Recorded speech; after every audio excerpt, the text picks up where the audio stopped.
Hinds County, Mississippi. A white woman notices that her neighbor, another white woman, has some black men at her house. Not selling drugs or shooting in the air or acting crazy. They're just over there. So she calls her neighbor, who's a cop. He's off duty, but he calls 5 of his other buddies and says, "Hey, are you available for a mission?" The 6 of them get together, and the 6 of them were part of this kind of amorphous group that had some other people, it's unclear who, calling themselves the Goon Squad. And they go over to this house. There's no warrant. They go over to this house, and first they ascertain whether there's cameras outside to record what they're doing, and there's not.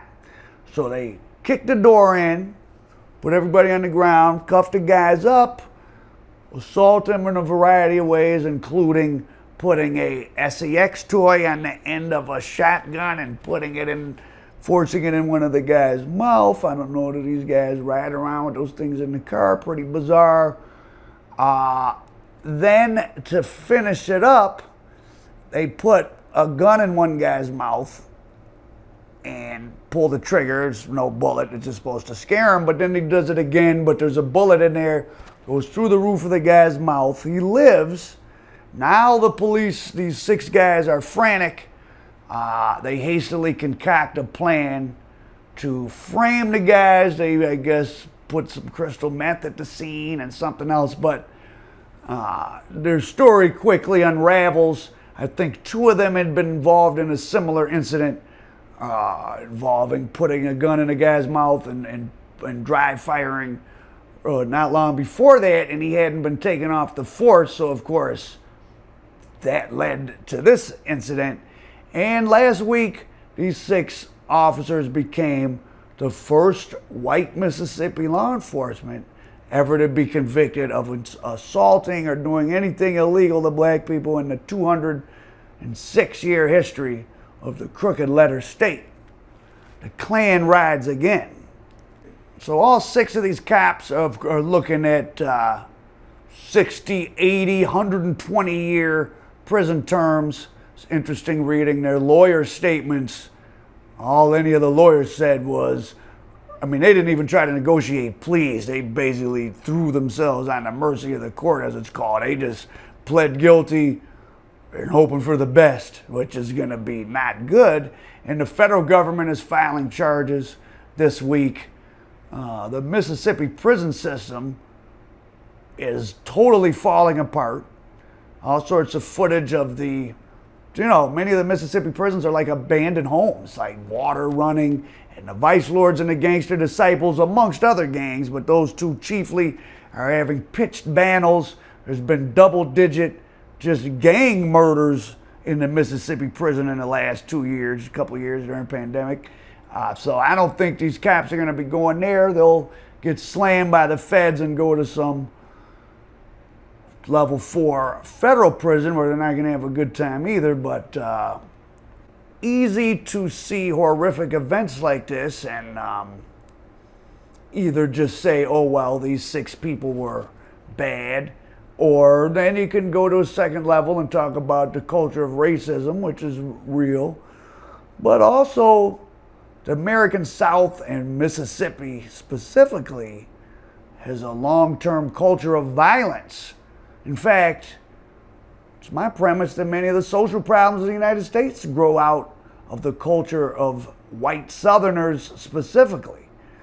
If you read newspaper accounts like I have of small town newspapers all across, especially the deep South, Mississippi, Louisiana, Alabama, Georgia, all through the 1800s, before slavery, during slavery, after slavery, before the end of slavery, after the end of slavery, up through the early 1900s, extreme violence between the white citizens of stabbing each other and on the sidewalk of somebody bumped into each other, horrible violence. And these are the group of people that the newly freed slaves would have observed to pick up their own behavior, and that would have instilled violence and all the various social ills we see across the South and in the big cities. And between 2000 and 2018, Mississippi had the second highest murder rate every year except two, so 16 of the 18 years. Louisiana was number one, I think, almost every year. And then in 2019, they became number one. And Jackson, Mississippi, in 2020, well, especially 2021 and 2022, had about 300 murders in these last 2 years. About 150 murders, a little higher one year, a little lower one year. 150 murders a year with a population of 150,000. Well, that gives it a murder rate of 100 per 100,000, which usually when you see these crime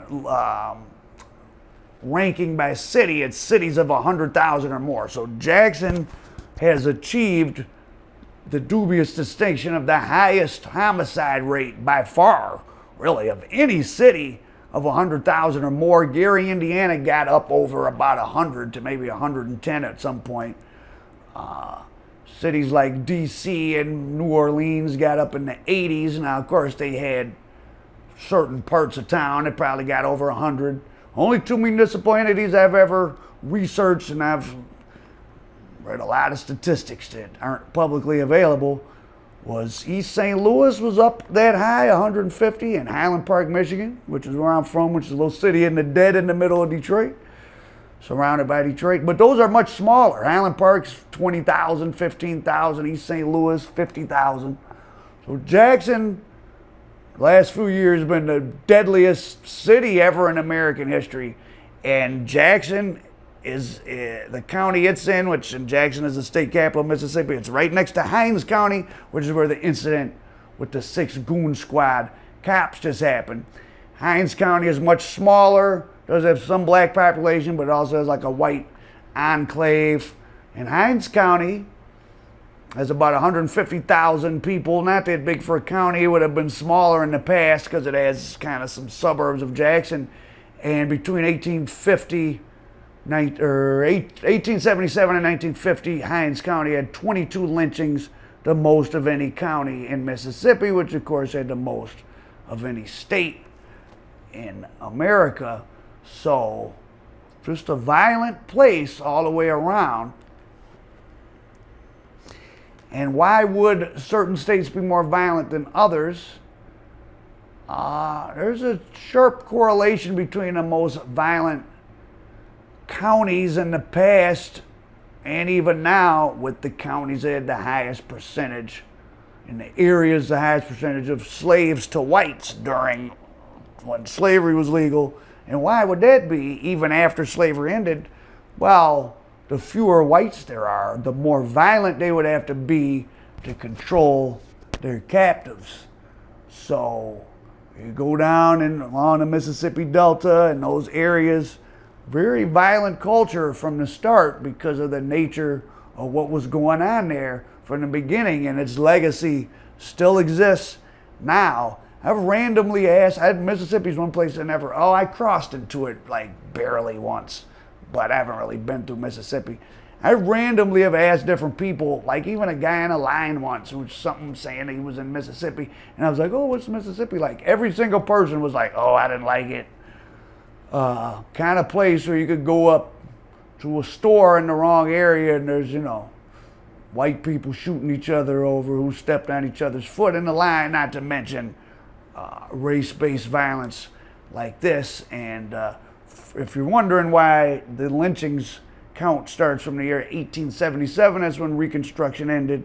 The Union Army was removed, and between 1865 and 1877, Union Army enforced voting rights for the black population. Louisiana had a black governor. There were black senators and congressmen from many southern states. But once 1876 came and there was a U.S. presidential election, there was a tie in electoral college, and there was a deal made that the Southern Democrats would give up some of their electoral votes to one of the presidential candidates so he could be the president. I think it was Rutherford B. Hayes. And in exchange, the Union Army, the Reconstruction Army, was removed from the South, and that's when the Klan first came into being, and it was to deprive people of their right to vote. And of course, there were no more black governors, senators, or congressmen for a very long time. Now, looking to the future, Jackson and other cities, you can see the same thing going on, but it has kind of a RoboCop-esque situation going on. So the mayor of Jackson now, his last name, I forget his full name. His last name is Lumumba. So seemingly must have been born into a family interested in radical politics. Of course, named after Patrice Lumumba, the West African president, who, and the CIA now admits this, it's not a conspiracy theory, the CIA helped murder him because he was left-leaning or, you know, a little too close to the Soviets. And so you have a, I don't know how radical the governor or the mayor of Jackson is. Just because he's black and his last name Lumumba doesn't mean he's radical. I doubt if he's too radical because he had to get elected by the black voters of Jackson, and it's still the South, a lot of church goers, but he must be a little bit radical at least. So you have this mayor with the last name Lumumba, but at the same time, Jackson's a state capital, and as Jackson is experiencing his extreme crime problems, which a lot of it is driven by the fact that there's only 8 homicide detectives. Those cities in the South don't have as much tax base. You know, a city like Detroit, which is slightly poorer even than Jackson, believe it or not, Detroit has a heavy tax burden on its residents, just as my father. And also there are some factories there. So there's at least some police. Cities like New Orleans and Jackson, Birmingham, much fewer police per capita than cities in the North.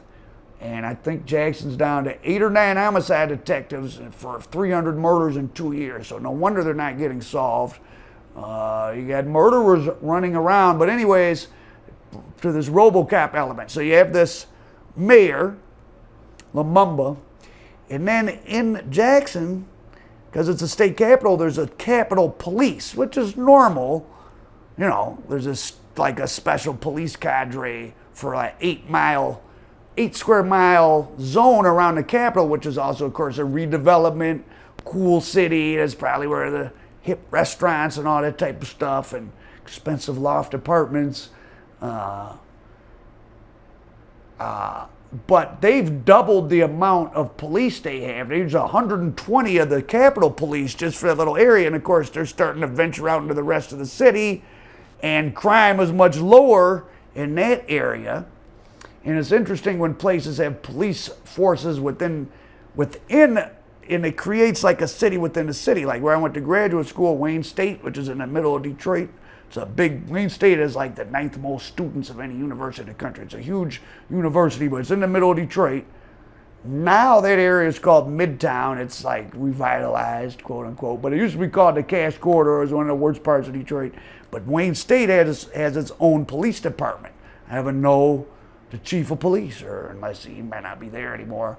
And Wayne State's police department was very effective. They had their own detectives. If something happened, not just on the campus, but in the neighborhood around it, you know, if a woman was assaulted by her boyfriend or something, the detectives from Wayne State would come and they would arrest you and work the case, but you still went to court normally.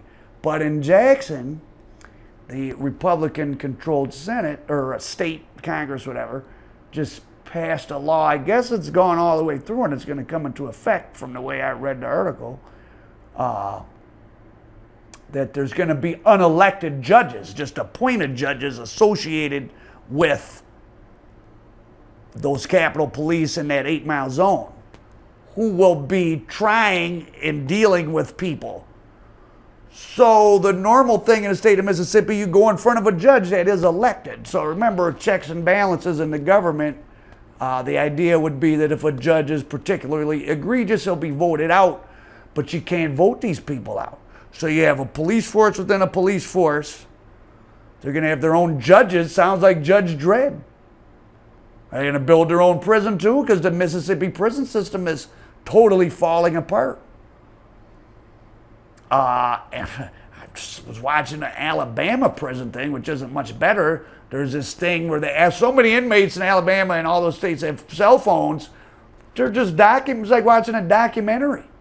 And there's homeless inmates in Alabama where people aren't even assigned to bed. They're just like, oh, Well, they got an incoming prisoner, there's no bed for them, so they're homeless inmates, they're just sleeping outside. I mean, this is like a third world country. Like, you just go to a prison, there's no bed. Maybe I'll do a whole video about what's going on in the prisons in the South. I mean, there's footage online from people's cell phones that's just frightening. I was watching a Georgia one. These guys are running around the yard, they're wearing their shanks like a medallion. Got a big shank like that, like a medallion, running around the yard with the cell phone. Not a guard, not the thought of a guard anywhere. So the South, you know, the deep South beset by violence. Now, another interesting spin-off, talk about the violence and the general social problems amongst people and the violence of the poor white people, which you don't really see. It's not glamorized on television. They don't make miniseries about white drug dealers, but they do about BMF. So it colors your perception of what really goes on. But in South Carolina, I think last year was the largest gang RICO indictment in South Carolina history. It was of the Insane Gangster Disciples. But the Insane Gangster Disciples are almost all white. And there's all kind of murders. They're murdering people in prison. If you read the thing and you didn't know they were white, and you're used to the news of where everyone, when a case is described a certain way, you think the people are going to look a certain way because that's what you see on movies and news and TV shows. No, if you look at their nicknames and you think you're reading about, you know, your standard gang members, but they're all white, murdering people in prison, sending murder orders to the outs, drug dealing. I think they indicted 100-some people, horrible murders, running old prisons. And in Georgia, a couple years ago, you had the biggest gang RICO indictment ever, not out of the state of Georgia, but for the Southern District of Georgia, which is in Augusta, and that was the Ghostface Gangsters, who are, again, a white prison gang that are like this weird modern thing where some of the people in it were sort of like Aryan Brotherhood-ish, but then some of them were like white members of like what you think of as black gangs, Insane Gangster Disciples, but then they came together to be this prison gang. I think they killed some guards, and they have prisons. They were, you know, they have some amount of influence in the prison. I mean, hard to know what's true from reading the federal indictment things. You know, they hype everything up, but they indicted, like, you know, or was it a federal indictment or a state indictment? It might have been one of those state RICOs like they did the YSL. But either way, so there's a lot of things that go on all over, but especially in the South, they're not glamorized. You don't hear about, like, poor white people killing each other in prison. Doesn't even sound glamorous. Now, somehow they've trained us to talk about stuff, you know, the mafia and black gangs and the Mexican mafia, and it's sort of coolish. Because when you have attractive actors dressed in nice clothes selling drugs and killing each other on TV, it looks kind of appealing. You look at this, the Insane Gangster Disciple or some of these things in the South, it doesn't even look too appealing, and that's why they don't glamorize it, but it's the reality of what's going on. And to circle back to police violence down there in that Hinds County, Jackson area, to bring in New Year's 2023, the Jackson PD hit a guy with a taser 50 times, and he's no longer alive, and 3 officers have been charged with manslaughter. And just to show you that when it comes down to the violence, it's an equal opportunity game when you're in a violent place like that, which doesn't mean those 6 cops didn't do what they did violently because of race, and a bunch of other ones do maybe just because of race. But in this case, with these 3 cops on New Year's, 1 white male, 1 black male, 1 black female officer, and they're all charged with manslaughter. Mississippi, goddamn. Do some further research on your own on these things if you're interested in it. Al Prophet, American Dope.